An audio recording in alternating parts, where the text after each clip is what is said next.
Welcome to the Good Shepherd and the Child podcast, where we explore the spirituality of the Christian child using the method of Catechesis of the Good Shepherd. I am your host, Carrie Mecki Lozano.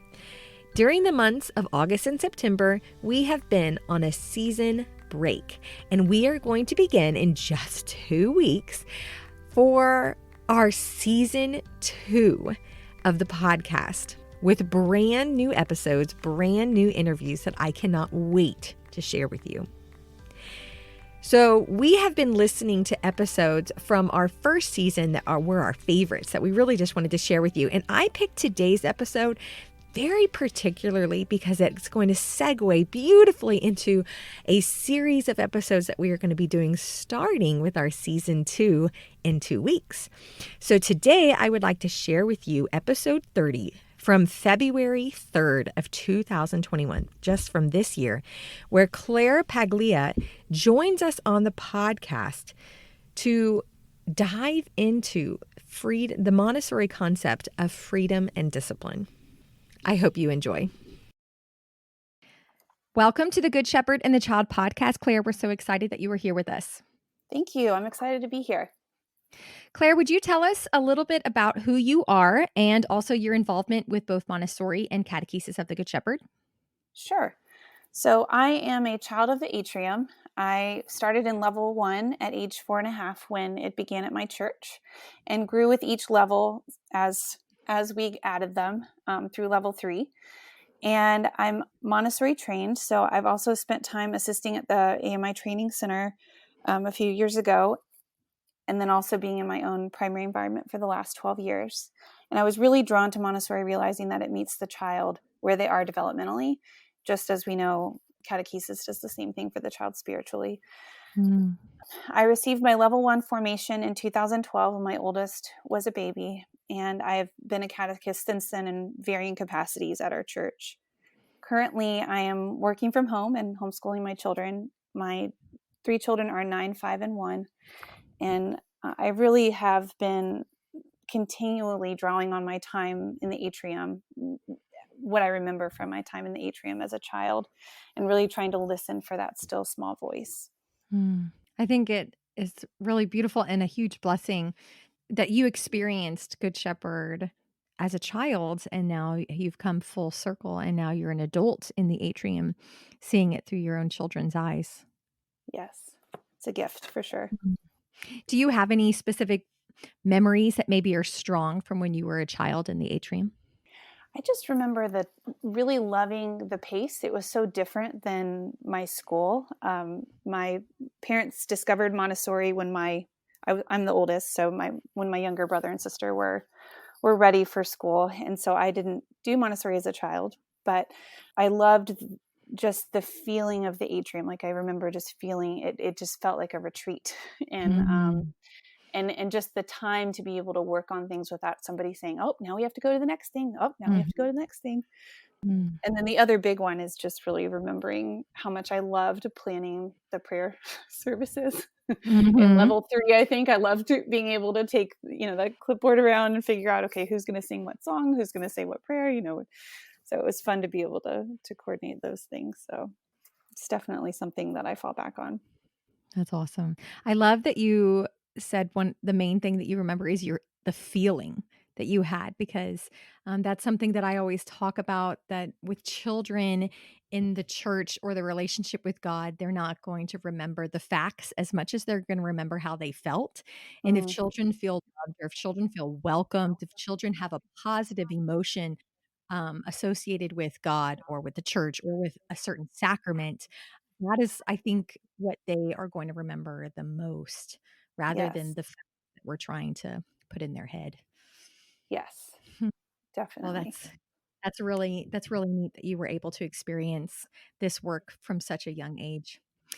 Well, you and I are going to be diving into a really big topic. I'm really excited about this topic, but I'm also a little nervous because I feel like this is such an important topic. We've had a lot of people request the topic of freedom and discipline. And I know in my own work, both as a catechist with Catechesis Good Shepherd, but then when I was coordinating, that this issue of how to apply freedom and discipline in the Atrium was a consistent issue.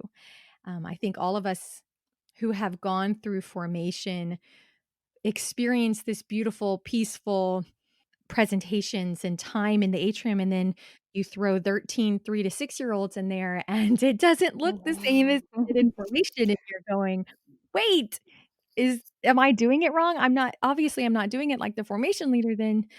And so these issues of freedom and discipline come up, and how to respect the child, give them the freedom, but also have discipline in the atrium.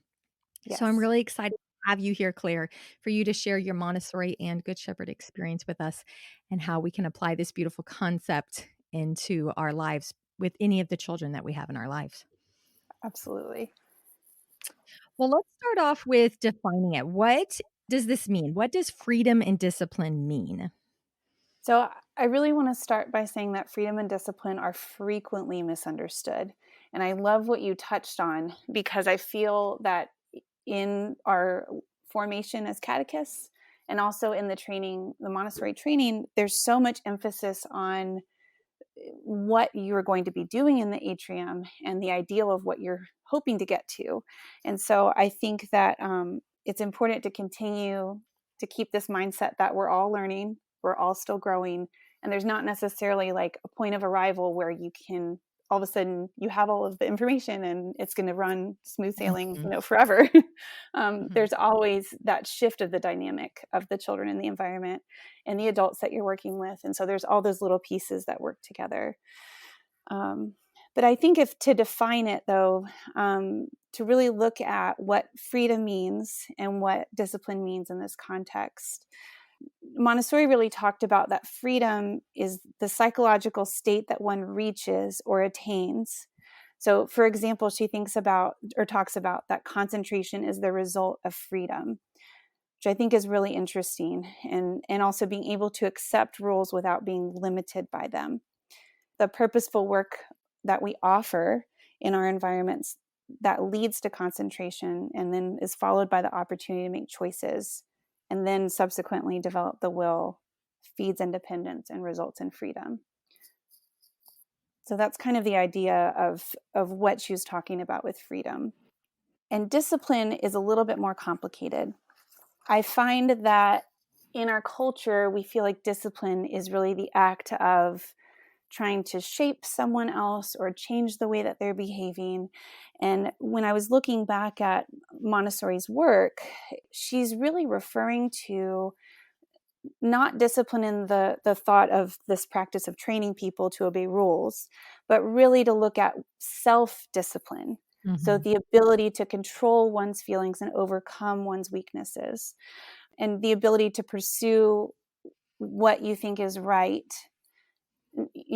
doing it because you know it's the right thing to do. mhm, So Maria Montessori said in the Discovery of the Child that we claim that an individual is self-disciplined when he or she is the master of himself or herself, when he or she can, and as a consequence, control himself or herself when he must follow a rule of life. mhm. So, really, just kind of shifting that thought of that it's really developing self discipline. That's really what we're looking for. And in the Montessori environment and in the atrium too, we really think about this concept of freedom within limits rather than, that's what I continue to say to myself instead of freedom and discipline. So it's a Mm. it's a work in progress. The concept of freedom and discipline has always been something that I'm drawn to, but I've also had the idea of like, okay, that's great, but how does it actually work?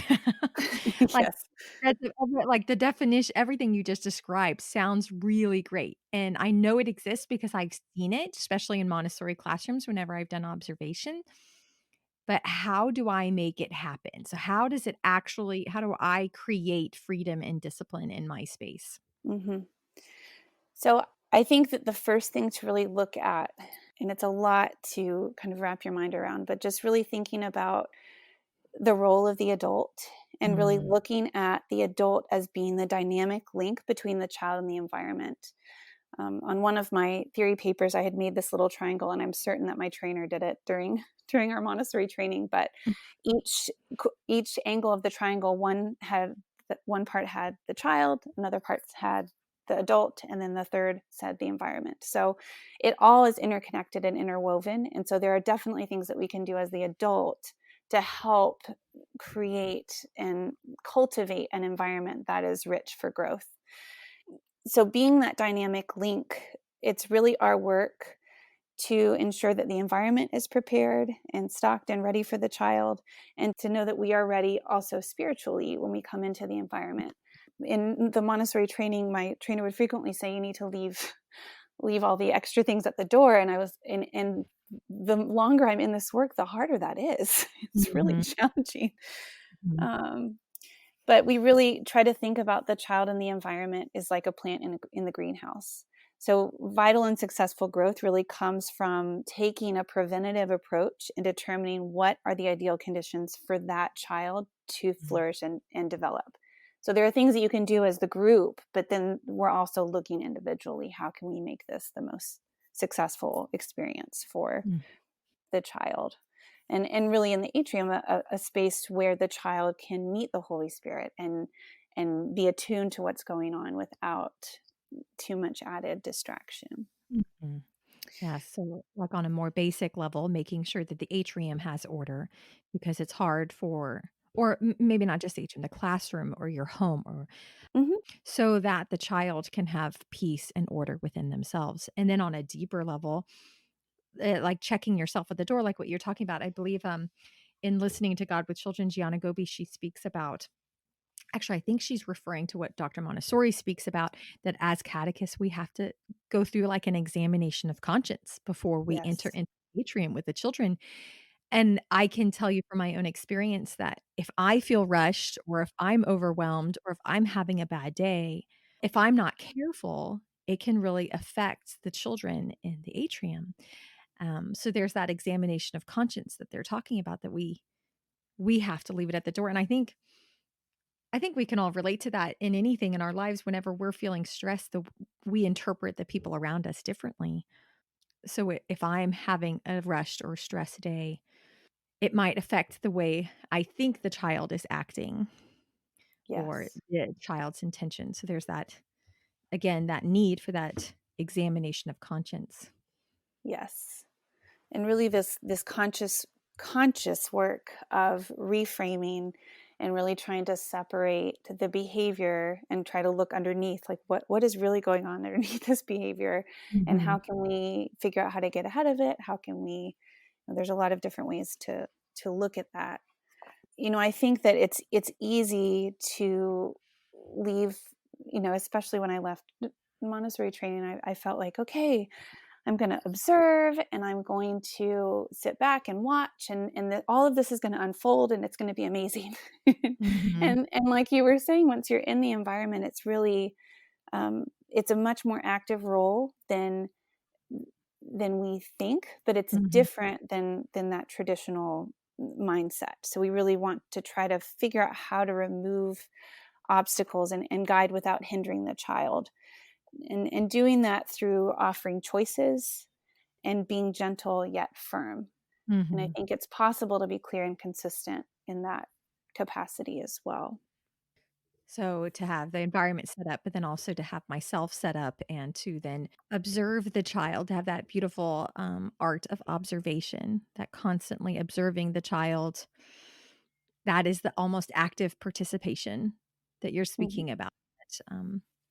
To observe the child, but it's something deeper underneath that might be happening within them. Maybe their behavior is because something's going on with them inside of their little hearts, or they're tired, or they're hungry, or they're stressed, or they're not feeling loved at that moment for whatever reason, or the child is saying something different through the behavior that they are exhibiting.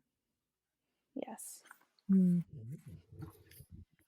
Well, Claire, how about we kind of think about some instances that either of us have experienced, and you can speak into how we might be able to apply freedom and discipline into those situations.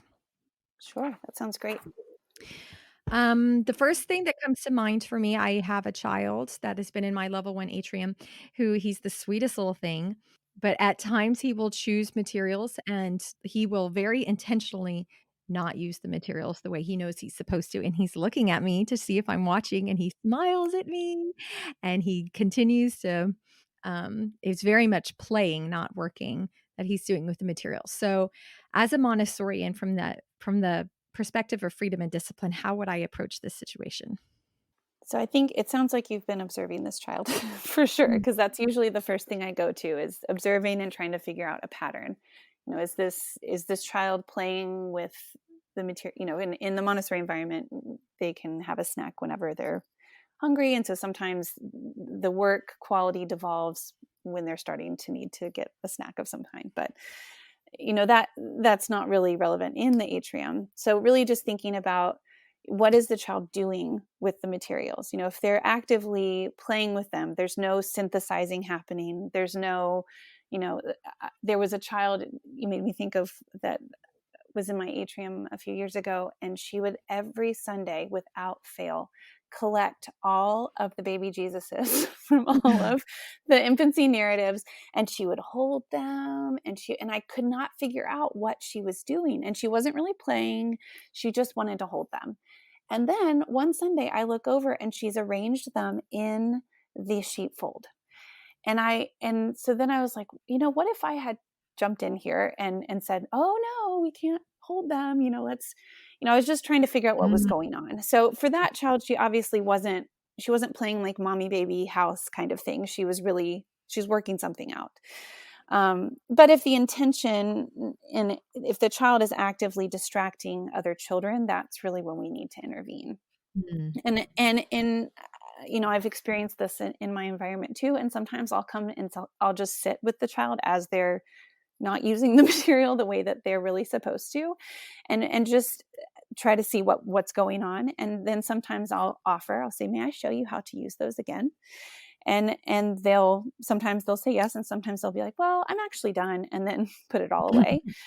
Um, and sometimes it's a sign to me that this child really needs deeper work. They need more, they might need a new presentation on a material. They might need the next moment of a material. They're really trying to let you know without letting you know, but yet they're looking at you. So they're letting you know Mhm. Mhm. that they're ready for something more.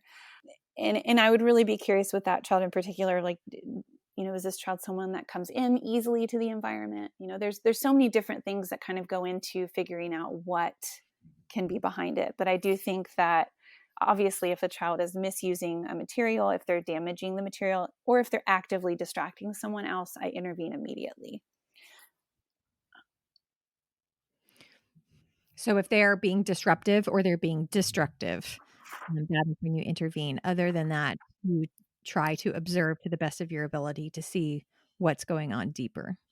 And Mm. honestly, I've definitely also had children that will start to mix materials from different, and especially with the infancy narrative, starting to mix, all of, and more often than not, I've gone up and said, oh, these materials belong with this and these belong with this. However, I take a moment to observe to see if they're actually, like, are they synthesizing all of that work together, or are they Mhm. just playing house, Mhm. Mhm.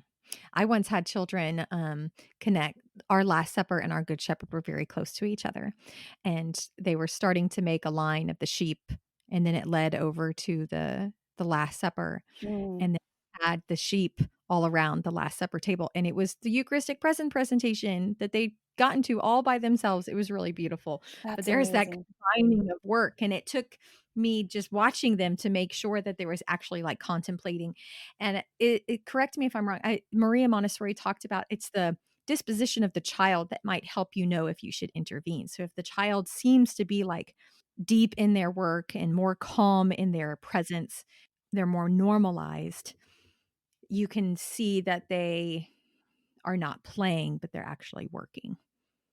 Yes, often the playing is a bit more active and and does distract those around. So yes. And in my training for Montessori, my trainer would speak of thinking about, you intervene when something is distracting, damaging to the material, or dangerous to oneself or others. Mm-hmm. And then you kind of keep in mind this idea of stand back, not yet, wait and see. So you're looking at just surveying before you intervene. Because I think sometimes we tend to jump in too quick, but then there's also that dance of waiting too long. So it's just trying to make sure that you're still maintaining those consistent expectations and limits, Mm-hmm. and gentle firmness along with that. Mm-hmm.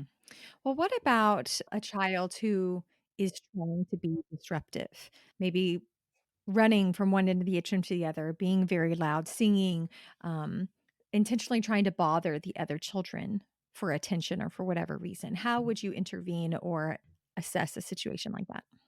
So I usually begin with that to really think about that behavior as communication, an Mhm. indicator of a skill that really needs to be developed. So often it's not a won't, but a can't. So children really do well when they can. And that quote came from Ross Green, the children do well when they can. So with that in mind, and really trying to separate the behavior from, the behavior isn't who the child is. It's usually masking something else. And there's another quote that comes to mind that I feel like can match with this, and then I'll dive into how I would handle it. Mhm. But this other quote is, beneath every behavior there is a feeling, and beneath each feeling is a need. And when we meet that need, rather than focus on the behavior, we begin to deal with the cause, not the symptom. And that's Mm. from, her name is Ashley Warner. I believe she's a psychologist. So I've definitely experienced, every year I've had a handful of children that are actively just not settled, and they're not connecting with the environment as much as I'm hoping, or even connecting with me as much. So the first thing that I begin with is trying to build that relationship with the child. So whether it's greeting the children at the door and having a quick conversation before they come in, sometimes that can help settle. Mm. Sometimes at the beginning of every Atrium year and the year in my Montessori environment, we always begin with the expectations of what we're hoping for. Mhm. Whether it's walking and then we practice walking together, or, and I know so for the child that's still struggling after all of this groundwork has been laid, to follow that, it really lets you know that there could be something else going on. So sometimes that child really needs to stay close to the adult. In my Montessori environment, my assistant and I would call them pocket pals, sometimes not to them, obviously, but we would talk about how they would just need to stay close enough to be able to touch your pocket if need be. And that's the beauty of a Montessori environment and the Atrium, is that they can still gain so much by being able to observe and being with the adult if it's helping them to settle. I think sometimes a child that's really struggling to regulate in an environment, in an enclosed space, may need to just go for a walk, if there's an assistant that can take them for a walk, or can do something that engages, there's I could go down quite a rabbit hole of sensory systems and like all Mhm. these different things that we can do. But sometimes children that are racing like that back and forth, or disrupting others, are really seeking proprioceptive input. So that's Yeah. input that is deep pressure. And so in that sense, like they could do wall push-ups, or we had yoga in our environment, and I intentionally chose poses that required, whether it was like the cobra pose where they kind of go up and they're pushing against the ground, or just something to give some of that input that helps to regulate, Mhm. is helpful. And I think especially in the Atrium, because the time is so limited, it's really helpful, if you're noticing this, to have a conversation with the parent and just to Mhm. say, is this something you see other places? This is what we're seeing here. Have you found anything that works? Often the parent might say, well, my child's doing some additional, is getting support somewhere else, and here are some of the strategies. And so then you guys can work together as a team to help Mhm. the child be successful.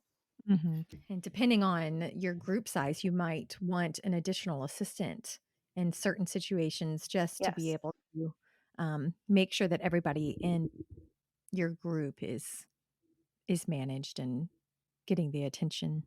Yes. And I'm glad you said that, because I think that that's another part of our role, is to make sure that the environment is safe, for everyone. And so sometimes that does involve having another adult come in.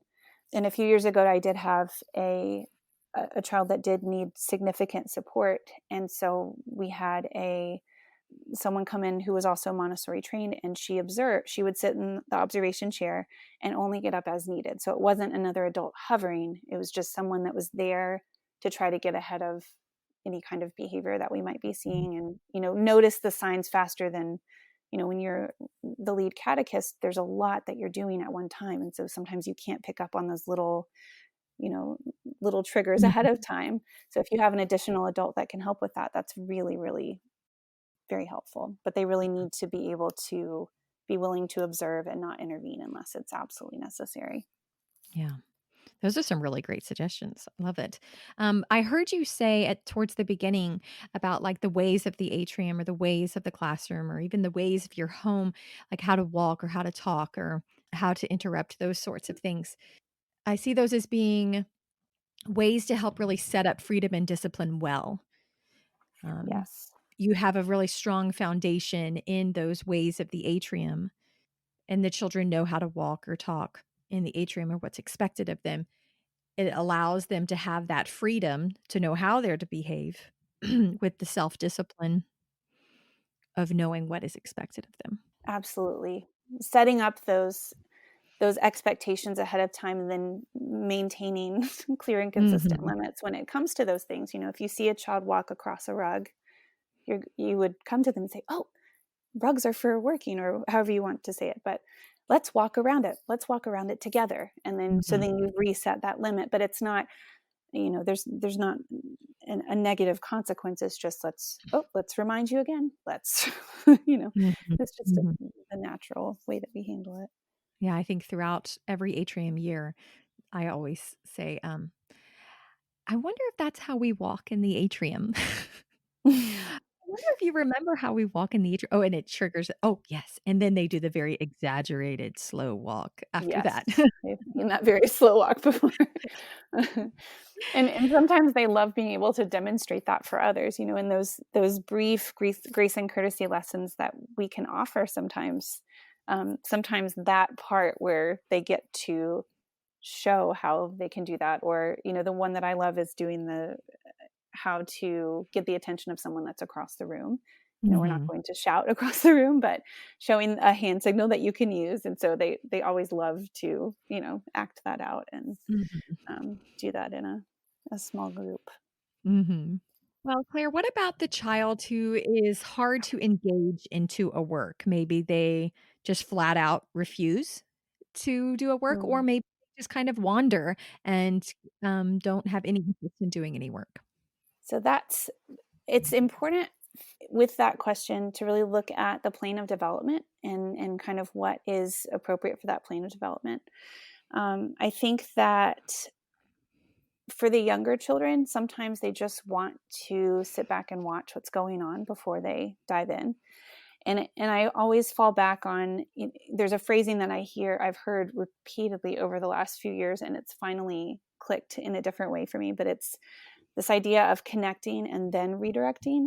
And that connection is so important before really expecting a child to, Mm. fully engaged. Sometimes with the children that are hesitant, they really want to feel like they have something important to do in the environment.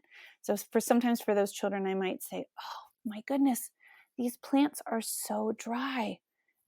Would you like to help me water them?" And then I might get a watering can and they might get a watering can. Or um, sometimes it depends obviously on the setup with the atria. If it's an older child that's having trouble settling, or not having trouble, but just not engaging as much, sometimes, bringing a little material or something to another atria, if that's not too distracting. I've done that in my Montessori environment before, and that was really helpful, because then they were like, "Oh, I can do a job. Like, this is exciting."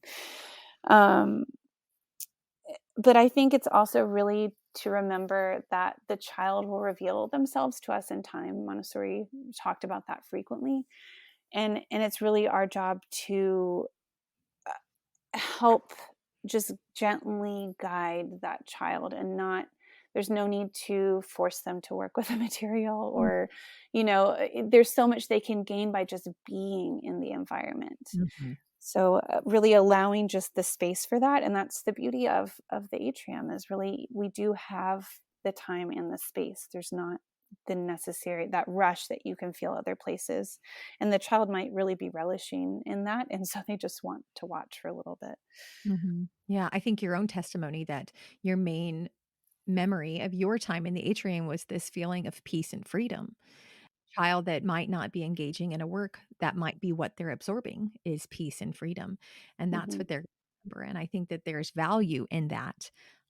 But I've also heard you say both in the last instance of the disruptive child and this one, who's like the non-engaged child, that you first said that we should connect with them.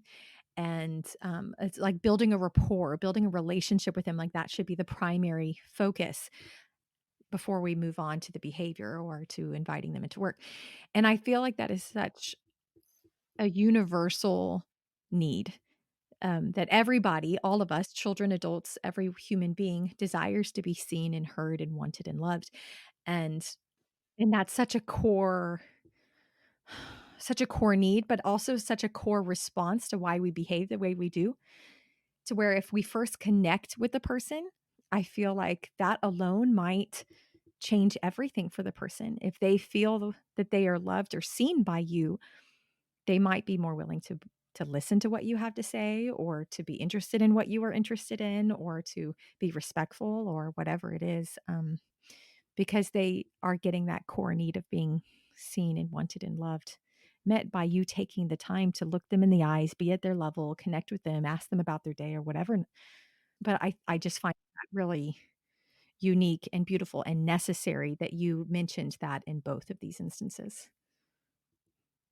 Yeah, I completely agree with you that it's just so important. And I think the other thing to keep in mind, though, is if a child is still having a hard time, even after you're attempting to connect and you're able to kind of separate the behavior from the child, that it really could be that there's a skill that needs to be developed. It's not, they're not trying to be, vindictive or Mhm, spiteful, or there really could be something else going on under the surface that they can't articulate.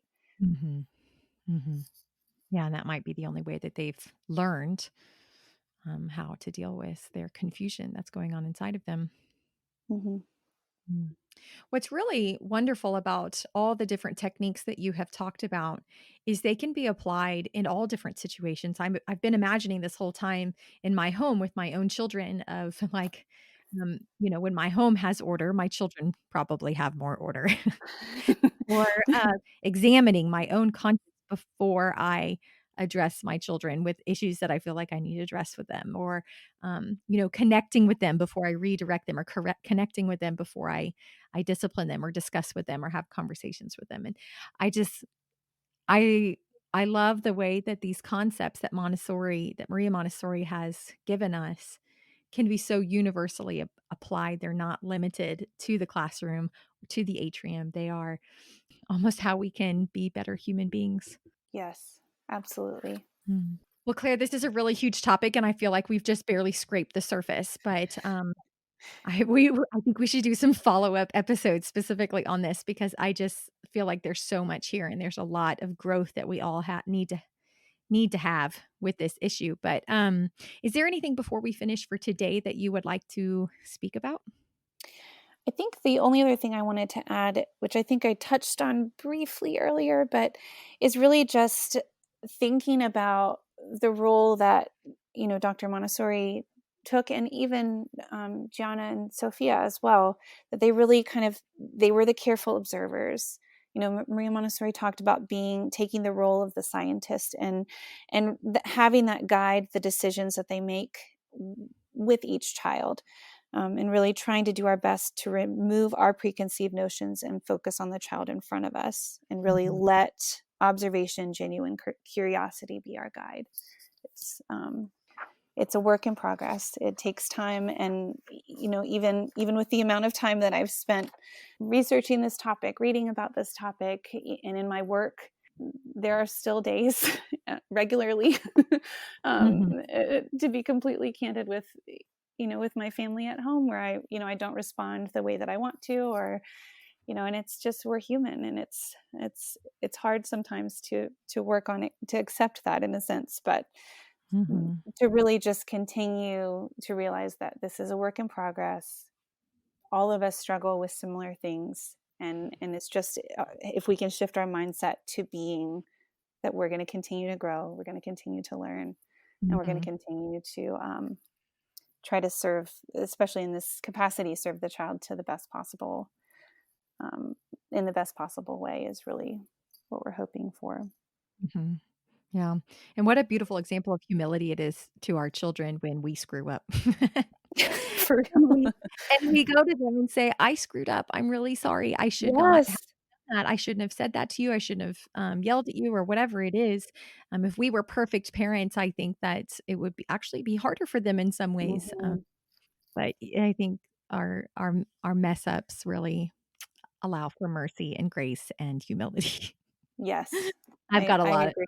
of that going on. Yeah, I do too. Well, Claire, do you have any resources that maybe if somebody wants to grow in this area that you would recommend to anybody? Well, I do have an Instagram page that I had started last summer to kind of just chronicle our life trying to do Montessori at home. Mhm. And it's called At Home with Montessori.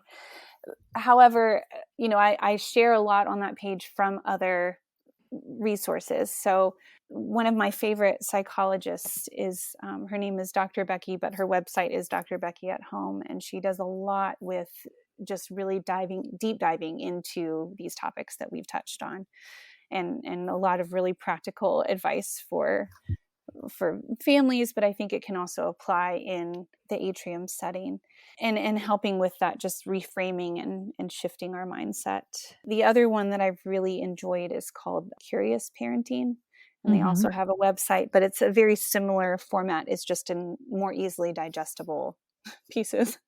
Mhm. But I think those are my two real favorites at the moment. But I'm always gathering more and more resources for this topic, because it's a big one. Yeah, it's an important one. Well, thank you so much, Claire. Thank you very much for sharing all of your time and wisdom with us. I really appreciate you. Thank you for having me. It's been a blessing to be able to be a part of this.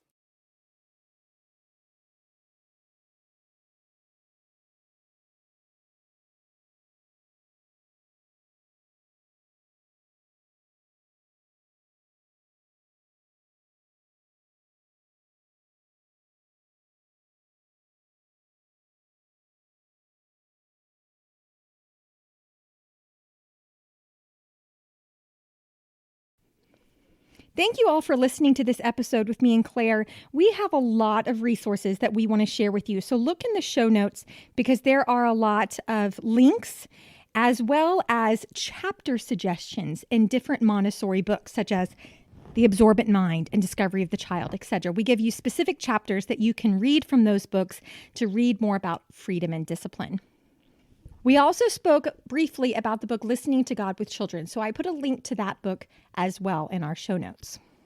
Remember that in 2 weeks, we will start our season 2 of the podcast. And we have a really wonderful series set up for you that I cannot wait to share.